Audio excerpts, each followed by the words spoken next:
numéro 1. Sa localisation et son fonctionnement actuel causent un engorgement inacceptable de la route nationale numéro 1 sur l'axe Kinshasa-Matadi qui met quotidiennement en danger la vie de ceux qui la fréquentent.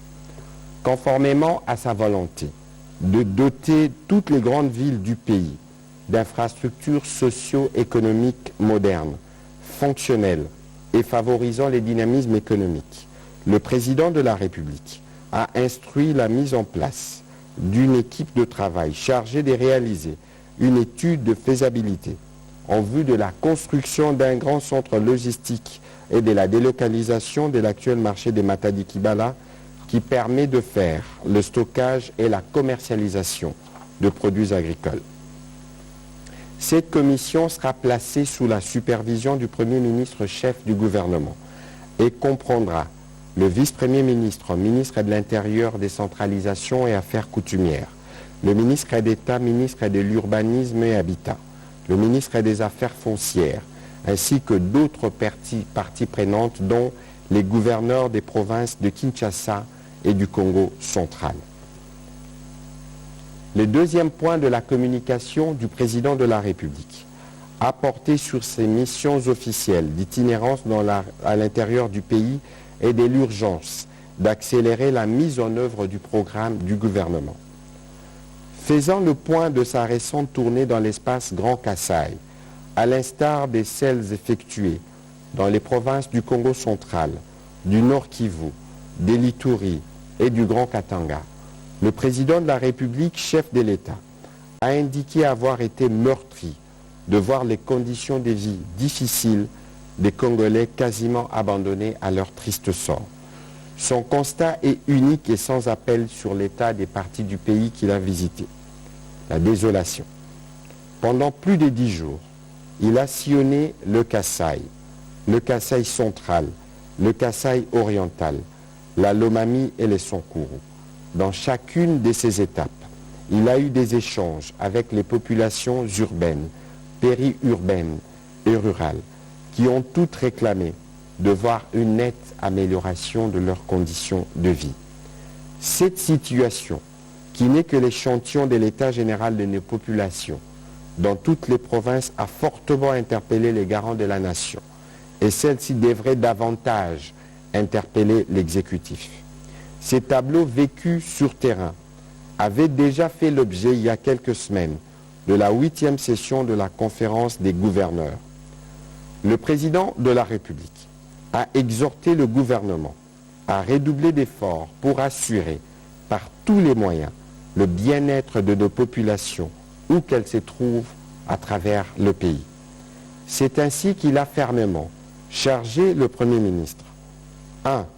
De mobiliser et d'engager tous azimuts le gouvernement dans la matérialisation des programmes d'urgence à impact direct et visible sur les conditions de vie des citoyens. D'attirer l'attention des membres du gouvernement sur la nécessité de focaliser les missions vers l'intérieur du pays plutôt que vers les centres urbains seulement ou vers l'extérieur. 3. D'assurer secteur par secteur le suivi de la mise en œuvre du programme de développement communautaire à la base de 145 territoires ainsi que des autres recommandations de la 8e conférence des gouverneurs. Ces mêmes efforts doivent être orientés particulièrement dans la province de l'Équateur qui accueillera au mois de mars de cette année la 9e conférence des gouverneurs de province. Le président de la République, chef de l'État, a rappelé au Conseil qu'il ne tolérera pas de trouver dans les grands Équateurs la situation qu'il a vécue dans certaines provinces déjà visitées. En attendant, le président de la République souhaite, dans le cadre d'une évaluation à court terme, que chaque membre du gouvernement, individuellement ou conjointement, avec les autres dans les matières transversales, initie et réalise des actions de soulagement des populations dans leurs secteurs respectifs, notamment en termes de desserte en eau potable, en matière d'électricité, d'infrastructures routières et de santé. Une attention particulière doit être accordée aux missions d'inspection de projets auxquels seront désormais joints les membres de son cabinet sous la supervision du Premier ministre et en collaboration avec le directeur de cabinet du Président de la République. Ces rapports feront l'objet des débats et discussions au cours de conseils des ministres ordinaires ou extraordinaires. Intervenant immédiatement après le Président de la République, le Premier ministre chef du gouvernement a tenu d'abord à présenter au nom du gouvernement les vœux le meilleur au Président de la République pour cette nouvelle année. Il a ensuite rassuré le chef de l'État que ses instructions et orientations seront scrupuleusement respectées et ce dans tous les secteurs. Le Premier ministre chef du gouvernement, qui a étroitement suivi la tournée du Président de la République, ainsi que ses échanges avec la population à la base, va redoubler d'ardeur pour que les actions de l'exécutif, notamment en ce qui concerne l'effectivité de la gratuité de l'enseignement, le plan de développement de 145 territoires, ainsi que le programme Avenir de la couverture de santé universelle, soient une réalité palpable pour nos populations aussi bien dans les centres urbains que dans les milieux ruraux. Le Premier ministre a terminé son propos en rappelant que le gouvernement entend poursuivre sa politique de dialogue avec les différents corps sociaux pour cette nouvelle année. C'est dans cet ordre qu'il a encouragé les ministres de l'enseignement supérieur et universitaire à poursuivre les discussions avec les associations des professeurs, des chefs des travaux et assistants administratifs et garantir ainsi la tenue apaisée de l'année académique qui a été lancée le 5 janvier dernier. Au deuxième chapitre du Conseil des ministres de ce jour, consacré au point d'information, assurant l'intérim de son collègue de l'Intérieur, la vice-première ministre, ministre de l'Environnement et du Développement durable, a fait le point sur l'état du territoire national, qui demeure globalement calme en dépit des cas d'insécurité enregistrés dans quelques parties du pays, particulièrement dans la partie est où se poursuivent les opérations militaires dans le cadre de l'état de siège. L'état d'esprit de la population a été marqué notamment par la fin de la visite officielle du président de la République dans l'espace Grand Kasaï, débutée depuis le 24 décembre 2021. L'adresse du président de la République à la nation à l'occasion du Nouvel An 2022. La rentrée académique 2021-2022 intervenue le 5 janvier dernier et la commémoration en toute quiétude de la fête du Nouvel An dans toutes les provinces de la République. Quelques faits ont été épinglés sur le plan sécuritaire, notamment 1. Les recours aux méthodes terroristes du type kamikaze, les cas des attentats de la Noël à Béni et du colis piégé à Oicha le 5 janvier dernier. La recrudescence du phénomène d'évasion des prisonniers à Mahagi dans la province de l'Ituri, à Chikapa dans la province du Kasaï le 3 et le 4 janvier 2022. La persistance des affrontements et tensions communautaires dans plusieurs provinces. Complétant la vice-première ministre, ministre de l'Environnement, représentant le vice-premier ministre, ministre de l'Intérieur, le ministre de la Défense nationale et ancien combattant, a fait le point au Conseil de la situation sécuritaire par région et par zone de défense. La situation demeure globalement sous contrôle des forces armées de la République démocratique du Congo.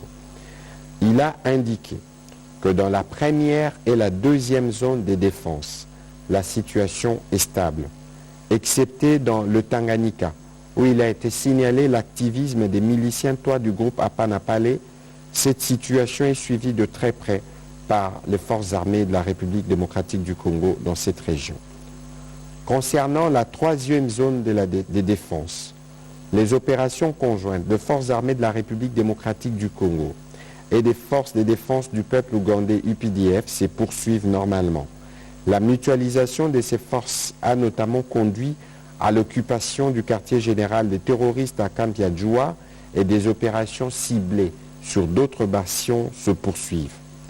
Dans les secteurs opérationnels Soukola 1 Grand Nord, les terroristes ADF et leurs supplétifs, en représailles aux opérations militaires, font usage de bombes artisanales pour terroriser les populations. Les dispositions sont prises par l'armée pour le renforcement des testeurs des métaux et des effectifs pour prévenir toute forme de menace terroriste.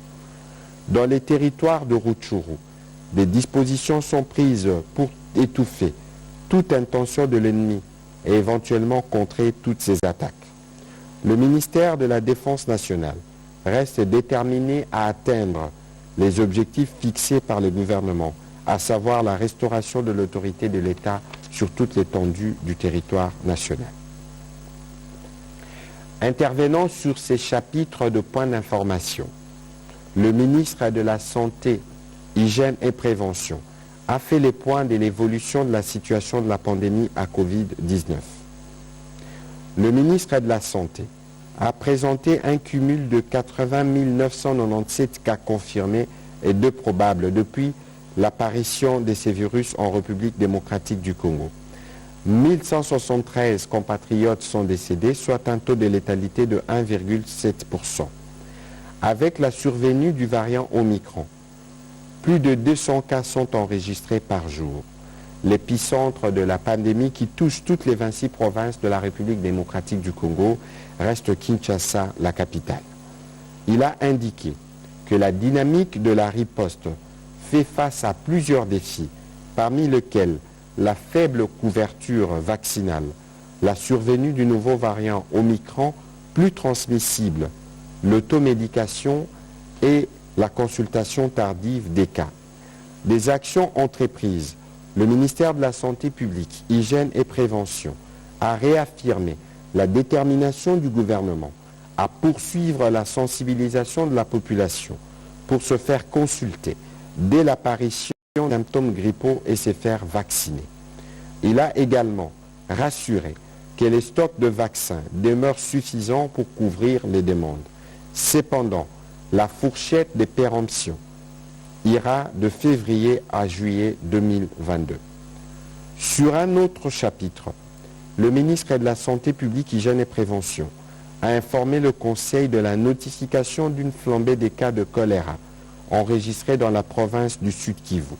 Les zones de santé concernées sont celles de Kimbi-Lulenge, précédemment et actuellement Ruzizi. Il a fait mention de la prise en charge gratuite des cas dans les centres de traitement choléra, les activités communautaires en termes de désinfection des ménages, la sensibilisation ainsi que la vaccination préventive. En rapport avec l'engagement du président de la République, chef de l'État, sur la mise en œuvre de la couverture santé universelle, le ministre de la Santé publique, Hygiène et Prévention, a fait les points de l'état d'avancement de préparatifs de textes législatifs, dont le travail s'est fait en collaboration avec les autres acteurs du secteur. À propos de la grève des professionnels de santé et autres administratifs débutée le 2 août 2021, le ministre de la Santé a indiqué avoir finalisé avec le banc syndical les termes du protocole d'accord qui sera contresigné par le ministre d'État, ministre du Budget, dans un délai relativement court. Il a conclu son adresse en évoquant la situation de l'incendie qui a ravagé une partie de l'hôpital général de Makala, mieux connu sous le nom de sanatorium, parti d'un local vers tout le 4e étage de cet édifice. Aucune perte en vie humaine n'a été signalée. Une enquête est en cours pour en établir les causes. Un appui émanant des niveaux central et provincial sera diligenté pour réparer les dégâts matériels enregistrés. Spécialement invitée au Conseil des ministres de ce jour, la gouverneure de la Banque centrale du Congo a fait les points sur l'évolution de la situation récente sur le marché des changes et la situation économique du pays. Elle a souligné que 2021 a été globalement une très bonne année, car elle a été témoin de la rupture avec les effets néfastes de la pandémie à Covid-19 en République démocratique du Congo. En 2021, le gouvernement a pu renouer avec la croissance qui s'est chiffrée à 5,7%. Il a réussi à baisser sensiblement l'inflation et à garantir la stabilité monétaire. La stabilité du cadre macroéconomique est due, entre autres, à la bonne coordination de politiques monétaires et budgétaires, à la poursuite des réformes et à l'absence de chocs majeurs. La croissance économique s'est établie à 5,7% en 2021 contre 1,7% en 2020. Sur l'ensemble de l'année 2021, les prix ont progressé de 5,28% contre 15,75% en 2020. Pour 2022, les perspectives sont bonnes et la croissance peut passer à 6%. On peut maintenir l'inflation sous contrôle, la stabilité du taux de change par la bonne tenue des finances publiques. La gouverneure a annoncé 2 décisions majeures, notamment la réduction du taux directeur de la Banque centrale du Congo de 8,5% à 7,5% et la constitution des réserves obligatoires dans la monnaie des dépôts pour permettre l'octroi des crédits en monnaie nationale et ainsi contribuer à la dédollarisation de l'économie.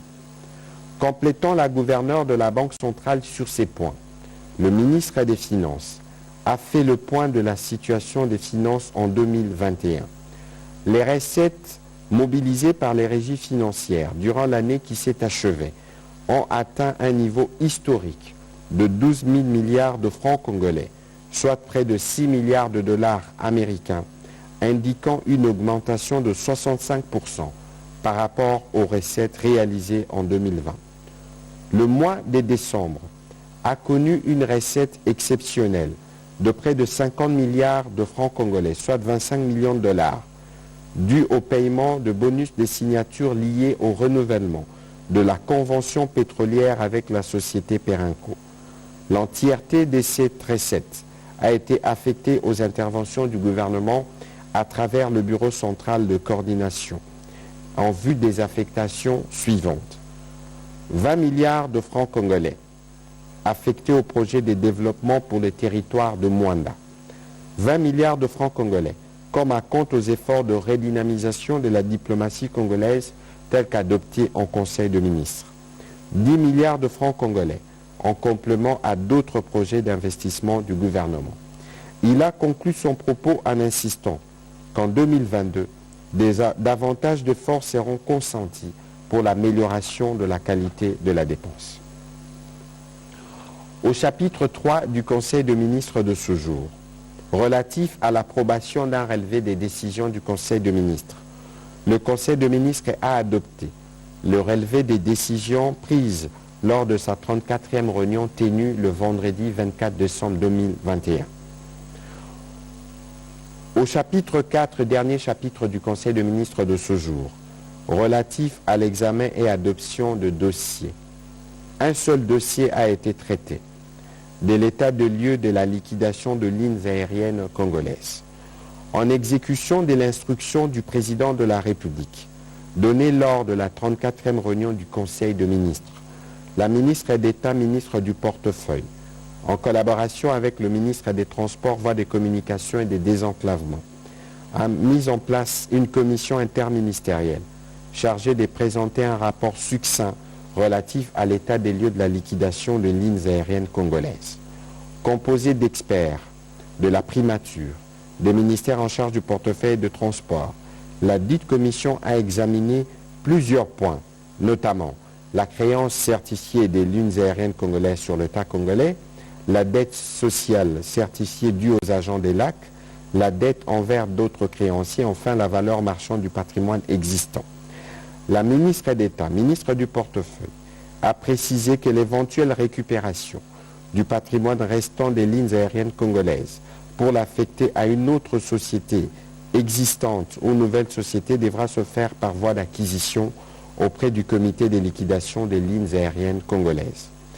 Après débat et délibération, le Conseil a pris acte de ce rapport qui devra être enrichi au niveau de la commission interministérielle avant son examen et son adoption en Conseil de ministres.